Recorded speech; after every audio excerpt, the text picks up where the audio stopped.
என் தப்பு தான். நான் நினச்சேன் என் தப்பு தான். டிஷர்ட்டை போட்டுருந்தா நம்ம ஜெயிச்சிருப்போம் நான் நினச்சினே இருந்தேன். நான் என்னால் தான் மேட்ச் தோத்துச்சு. டிஷர்ட்டு போடல, 2 வருஷம் ஆச்சு தோச்சி. சரி நீ தோச்சிட்டு அப்படியே தூக்கி வந்து போட்டுக்கலான்னு பார்த்தா மேட்ச்சு தோச்சு விட்டானுங்க. நார் வெளியே வருது. ரவீந்திர வந்தார், ரவியோட போயிட்டாரு. திருப்பதி வந்தார், திருப்பின்னு போயிட்டாரு. டூபே வந்தார், டொபுக்குன்னு போயிட்டாரு. சங்கர் வந்தார், சகுந்திக்கினே போயிட்டாரு. கெய்கோட தான்ப்பா நல்லா அடிச்சிருந்தாரு. டக்குன்னு அப்படியே தொடக்கையில் எதோ எறும்பு கடிக்குதுன்னு சொல்லிட்டு இப்படி சொரிஞ்சு இப்படி மேலே எட்டி பார்க்கறதுக்குள்ளே டபுக்குன்னு போயிட்டாருப்பா. ஜடேஜா அந்த 6 அடிக்கும் போது போச்சுடா அந்த ஐபிஎல் மாதிரி அப்படி இன்னைக்கு முடிச்சு விட்டுறாருன்னு பார்த்தேன். நம்மள முடிச்சு விட்டாங்க. தலை என்ன தலை நீ வர 2 6 1 6 அடிக்கிற அப்படி உன் கணக்கு முடிஞ்சிச்சுன்னு நினைக்கிற தலை.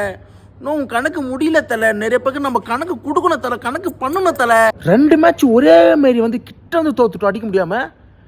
எவனா சேவனுக்கு என்ன இஷ்டங்களா? முட்டைக்கிட்ட எதனா விட்டு பண்ணுவோம். கிரவுண்ட் உள்ள வந்துருச்சு. ஃபர்ஸ்ட் போய் சமையல் கிட்ட குறி கேட்கணும்.